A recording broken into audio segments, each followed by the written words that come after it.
Daddy Mac.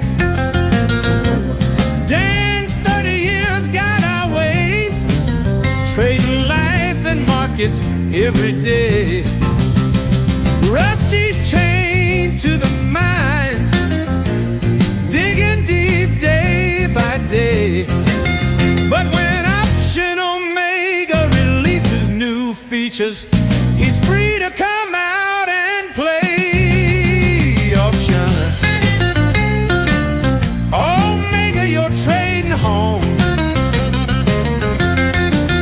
where every move makes you feel less alone.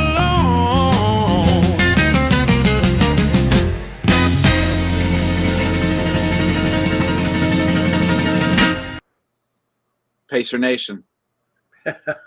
Pacer Nation, rise up. Go Pacers. Rise up. How's everybody doing this morning? Matt's had a late night. That's right. Good morning. I wish we had a late night, but with the Bulls, they haven't been. That's right. You can go to bed anytime you want, Dan. Yeah, these days it's go to bed at 7, 8 o'clock, but it's Dan hasn't had to stay up since 1997. That's right. It's been a long time. Yeah. But the Pacers are Indiana's close enough to Chicago.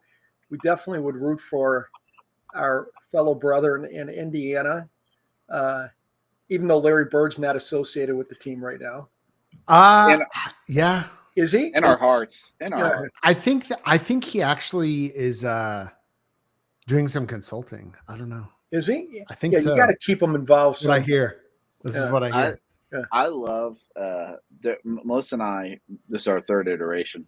We watched this show called The Middle. It came out in the mid 2000s. Interesting. And it's Everybody Loves Raymond. It's the wife from Everybody Loves Raymond, Patricia Heaton, I think.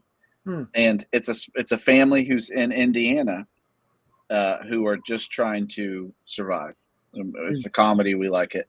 But the episode we watched the other day was the parents were going to try to get away to a motor lodge in French Lick. In French Lick. A motor lodge. I was really frustrated because I told Melissa, I said they should have mentioned Larry Bird. They usually do. They'll mention the Colts all the time, stuff like that, but they didn't mention Larry Bird. I was like, the whole point of French Lick is that Larry Bird lived there. Period. What else is French? Yeah, I mean, that's the only thing. They had like some fancy resort in the 1920s. It's still there. Listen, we can go deep on the West Baden hotel. Just give me like a 1 minute of what's in French Lick besides Labor. There's a famous very old hotel that's a convention center now. So when you have like things in the Midwest that don't want to rent the convention center in Indianapolis, like industry stuff, you go to the resort in French Lick, and there's a casino, and it's people like it, I guess. Fantastic. Well, speaking of people liking stuff, I shaved my beard. I want to go and get that out of the way. I like the look. It was a balmy 88 in Knoxville last night. Ooh. And I said, too warm for a mountain man, huh? I said I can't do this. And so this will be gone for a minute, but I just want to speak for a second. When you think of guys with goatees, what's the first thing that comes to your mind? And be dead honest, because I'm going to be very honest myself. Goatees. Well, I'll be honest with you. I was thinking, now this is in the industry, a guy that I used to work for, John Nigerian. Him and his brother, Pete, has some great goatees. Yeah. And they were different designs. Pete would, because they were both, they didn't have a whole lot of hair on top. So the goatees, they had more hair here than they did on top of the head. And they would do some interesting designs. And so I thought of John Nigerian and Pete when I saw that. I go, Troy's, I mean, it's looking good. Kind of there's some thought that went into it. Great chat. Evil. That's what I think of. Evil is evil. Richard Petty. I get the evil because Wario. Who? Wario. Mario. So Super Mario Brothers. His evil, is it his uncle? or brother? I don't know. That's a great question. Chat, who is Wario? Chat. What's the relationship between Wario and Mario? But I think of a guy from like 1995 working on like Dell computers. Like when working on computers, has like a golf shirt. He's fine, but he's not super nice. Yeah, ponytail would go with it. Oh, yeah, Yeah. ponytail. Yeah. Yeah. I will Even never Seagal look a little bit. I can promise you I will never grow a ponytail. Although I am body wise starting to look like late Steven Seagal more and more. So I get that. But Late Steve. anyway. All right, guys. Well, listen. Small account challenge continues. We've had a big first week of automation, and we are going to be looking at another trade today. So we automated the DCs from last week, and it was pretty fun. I'm not going to lie, it was pretty fun. I'll show you the results of that tomorrow. Maybe we're going to put the Monday on again today. Yeah, and keep it rolling. But this is the hard one, and if you remember, I really don't like selling premium. That's kind of my thing. I know that options traders usually need to make money by selling premium, so I get that. But we called in some reserves the other day, Mr. Mark Anderson, shout out Mark Anderson, and to look at some 0-day stuff. And he came up with one, and I'm going to share my screen real quick if it's okay. Can you guys see this? Yeah. Okay. Matt, Dan, what are we looking at here? Well, it looks like we're looking at an end of day or power hour trade, as folks call it, that you would do on Mondays and Fridays. And it's a fixed with pretty close to the money condor. So you're selling 40 deltas, buying 10 wide on the SPX. And it looks like it has both profit target and an early exit. So it's probably never going to get out for the full length of the, for the full width of the spread in a loss scenario. You could certainly have a big loser. I guess if you moved, 100 points, you might, but a lot of times you're going to probably just be getting some sort of vol crush activity / theta, time is just evaporating and with 8 minutes left in the trading day, you get out of the trade or take a profit target. If you get a profit target early enough, it looks like. Yeah. I mean, it's is that good? No, I don't know. That's pretty good. Pretty straightforward. The thing I like about it, Dan, is because the deltas, you're doing a beefy delta. Yeah. We were talking before the show. You saw this more almost as like a butterfly than a condor. Iron butterfly. Yeah, I mean, because you're selling a slightly out of the money call and put. It's in the Iron Condor family. Yeah. Yeah, and because of that, I mean, how does that change? What's the difference, Dan, between like a 5 delta Iron Condor with a 99% win rate and a 40 delta Iron Condor? What are we doing here, and what's the difference? I think this is better for a small account because I think if you're doing a 10 delta Iron Condor or a 5 delta Iron Condor 0-day, you got to be a better risk manager.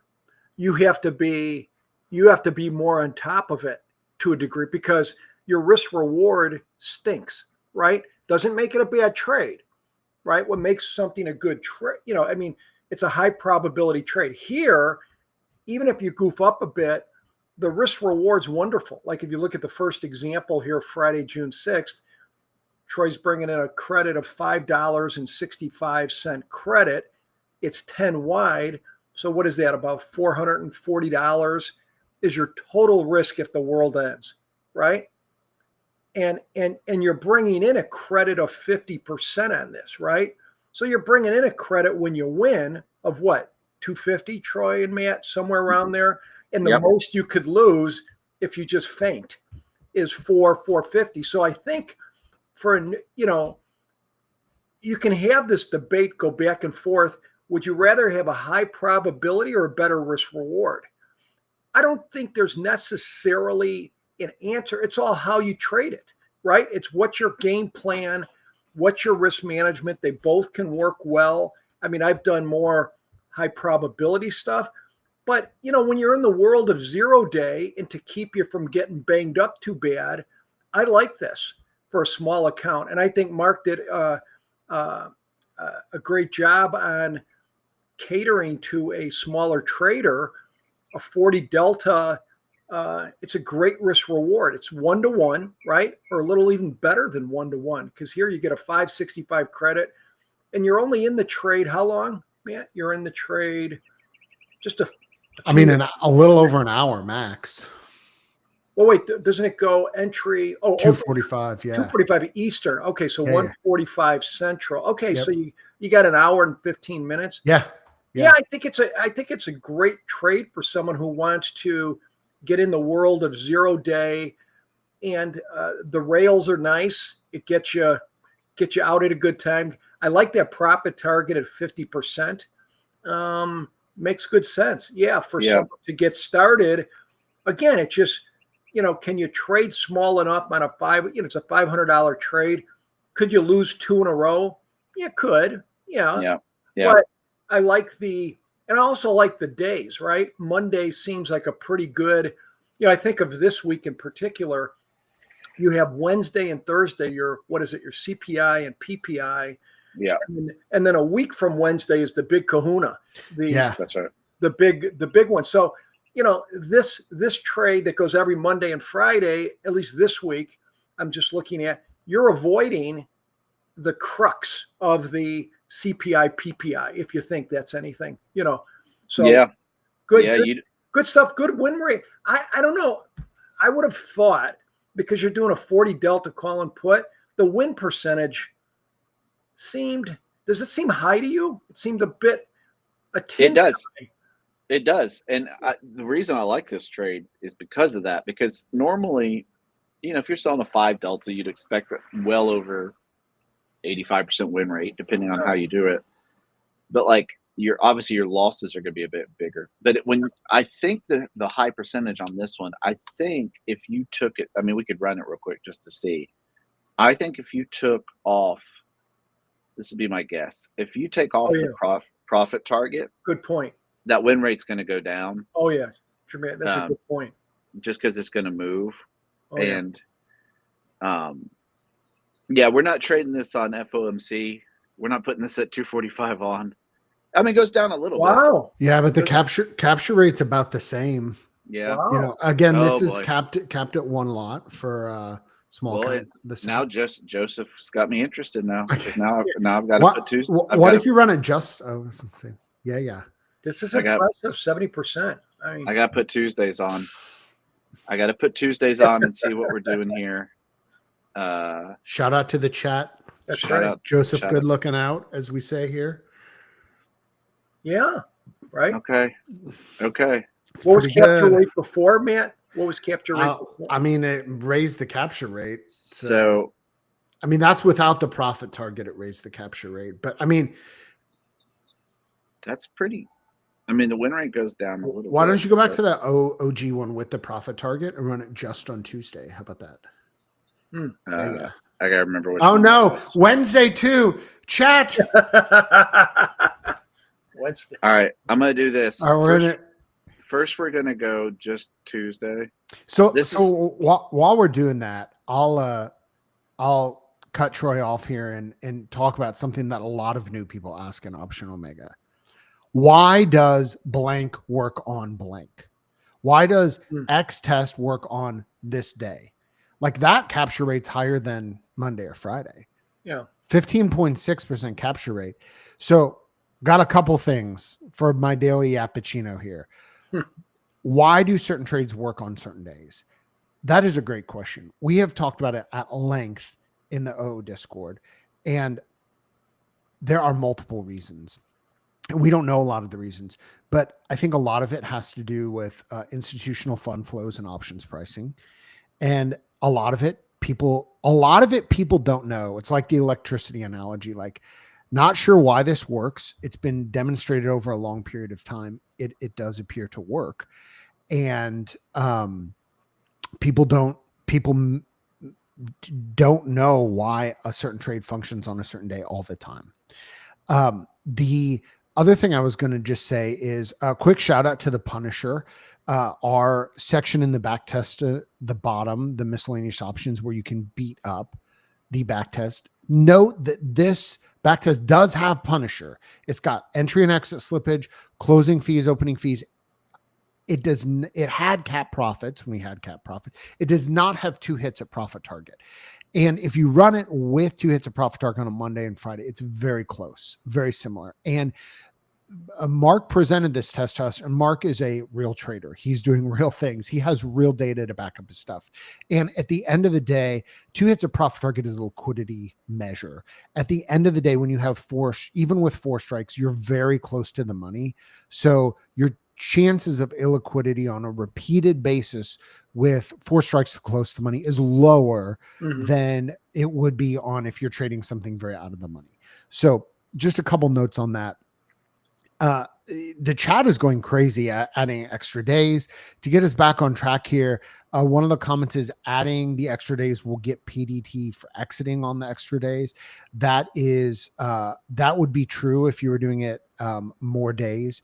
One option would be for maybe somebody who's not trading this in a small gout challenge to take an idea like this and trade it on more days. Or if you are trading in a small con challenge, what happens if you just hold it till expiry and let it expire? That's obviously a different setup. It's the same risk reward, but you might have bigger losses. You also have the potential of a full winner. So Troy, what are we looking at right now? What are you landing? This is just the same original test with the required 2 hits.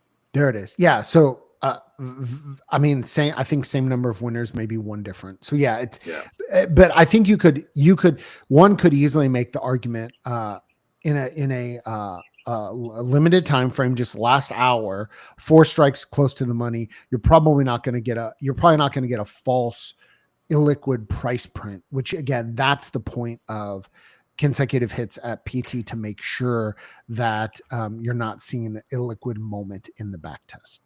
Yeah. And I'm going to go ahead and say this, and this is going to be controversial, but hey, I got the Goatee. So it's kind of a free pass, you know. This isn't Troy speaking, this is Roy speaking. Roy. T-Roy. It's T-Roy. T-Roy. Evil. It's like a Stefan in Family Matters. That's coming out of the yeah. Anyway, I'm gonna just go ahead and say it. This is my opinion. It's not financial advice. If I was doing a small account challenge, the last thing in the world I want is stop losses. Yeah. Let's talk on that for a minute. What's the danger in a stop loss, Troy? Well, I know it's very low risk, and I know with high delta especially, you know, it's not as bad as other things. But I think that, did you hear my phone ring? I'm interested in this. No, but we could hear the door. Okay. That was J Powell getting ready for our interview tomorrow. That's right. Jeremy Powell. Yeah. Jeremy Powell. His cousin.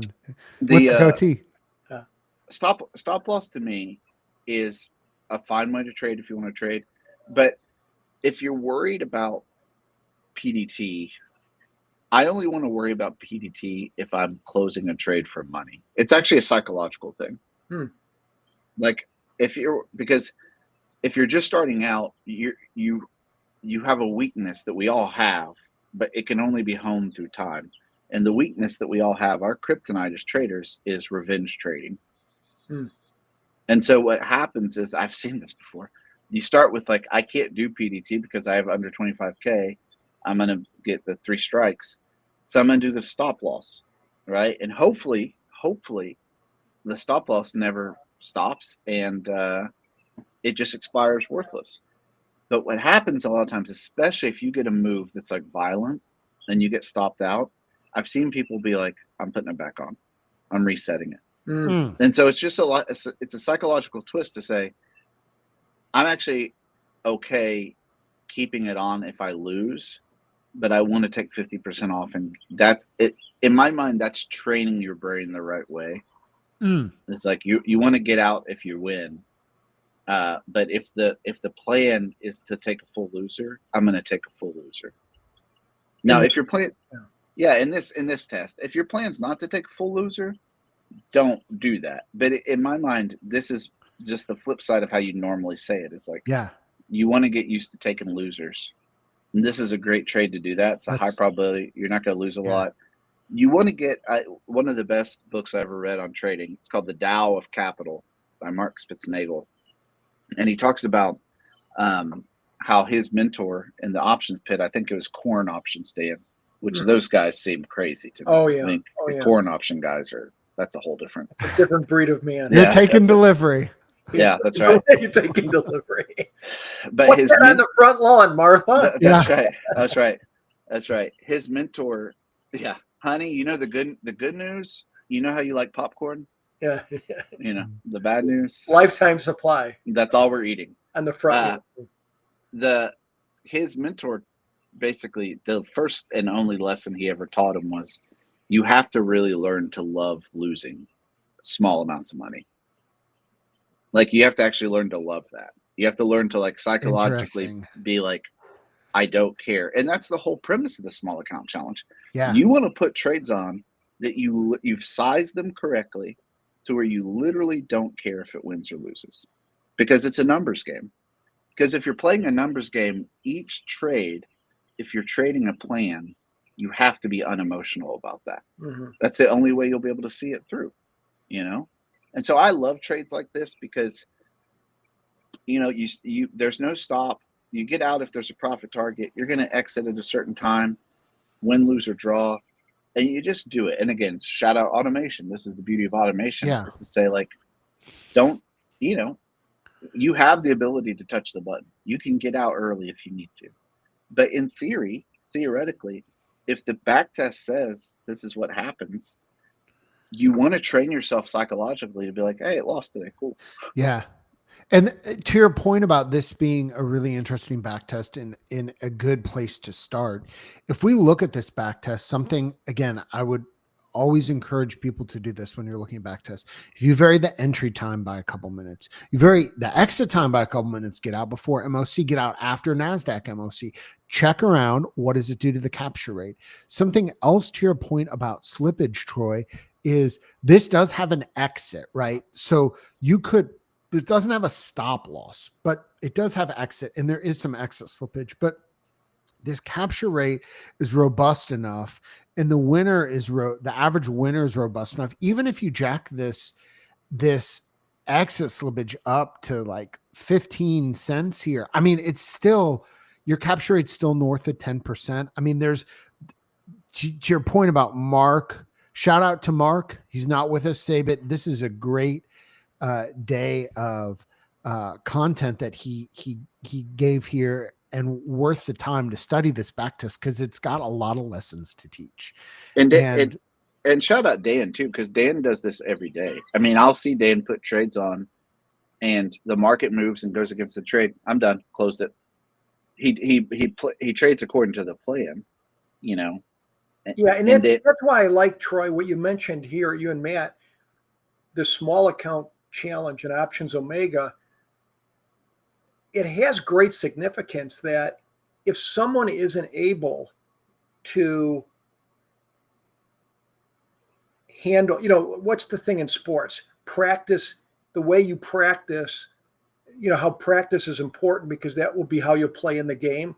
Unless you're Allen Iverson, that's probably a true statement, right? That you know, how you practice. He didn't like to practice. But the key is if someone wants to do this and eventually go bigger size, can you handle this? Can you handle a small $400 or $500 trade in SPX and stick with the plan, even when you have two losers? If you can't, then I think it's just okay.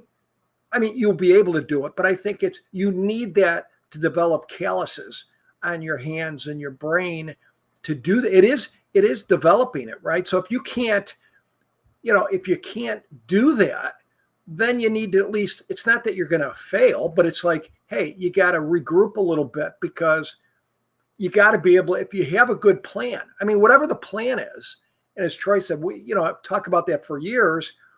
You know, over and over, I've talked to students over the years who maybe, some have stopped trading or whatever, or why just I lost. I had a couple big losers, right? And to this day, I don't know if I've met one person who will say, I'll say, hey, could you have got out at your exit point, at your max loss? I could have. Basically, they're saying I didn't follow my plan, whatever that plan was, because they're saying, hey, I could have got out, but I didn't. I thought it was coming back. I thought.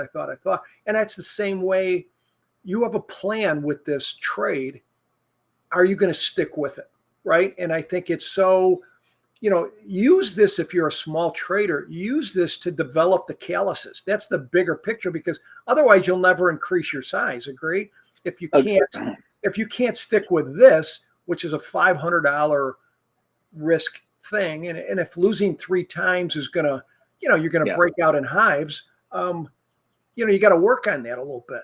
And I've heard people say before, like, well, I've got 5K, so like this one lot, I over traded it. I didn't trade the plan, but it'll be easier psychologically if I have 50,000. Yeah. And it's like my son wants another animal. We have way too many animals. Yeah. And I tell him, well, you got to feed the dog every day consistently. That's right. Instead of mom or dad. And he says, yeah, I'll do it. I'll do it when we get the next animal. Yeah. And say, that's not how animals work. That's not how anything works. That's right. You got to take care of the ones you got before you can get more. So you got to take, this is a little doggy, and we're all working towards the big Mastiff. That's what we want. But you got to take care of the little doggy first. And sometimes the little doggies are crazier. Sometimes it's a little Chihuahua, a little rat dog. Mm-hmm. Sorry for those who love Chihuahuas, but they are rat dogs. Yeah. Toy dog. Yeah, and it's time someone tells you the truth about that. Anyway, the truth. Anyway, but listen, guys. I mean, we're not here just to talk about backtesting. We're here to automate it, and so we're going to automate it now. So here we go. Yeah. I got to go back to that one. I'm going to automate it. I'm automating it. Here we go. It's active. It's that account. We're going 1 contract per trade, and we're going to do it 245. Monday and Friday. Yeah. Monday and Friday. We're going to, let me go real quick. One thing. We got the minimum entry. I only want to put on if it's a minimum of $4 credit. All right. I'm going to do this. What do you think, Matt, the entry window should be on this? I mean, 2 to 3 minutes is, I think what a lot of folks start with. Okay. And I'm going to keep that. I'm going to keep that the same right there. That's what I'm going to do. Okay. All right. So, ladies and gentlemen, it's automated now. It's scheduled. Barring something crazy happening, it will go on today at 2:45, unless the VIX is goes above 21 or Which something like that, or there's not $4 worth of premium. It's not going to take the trade. Yeah. So big day. We're building out this portfolio of small trades. We'll be able to look at it through time. There'll be winners. There'll be losers. Will I pause it the minute it loses one trade and start freaking out? Absolutely.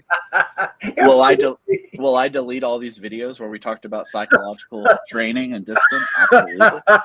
Well, I delete all these videos. Yeah, it's happening. So, guys, any other thoughts today before we jump? I don't know what futures is doing. Yeah, I think futures was up a bit. Is that right, man? Let's take a look. Over the 6,000 level. Okay.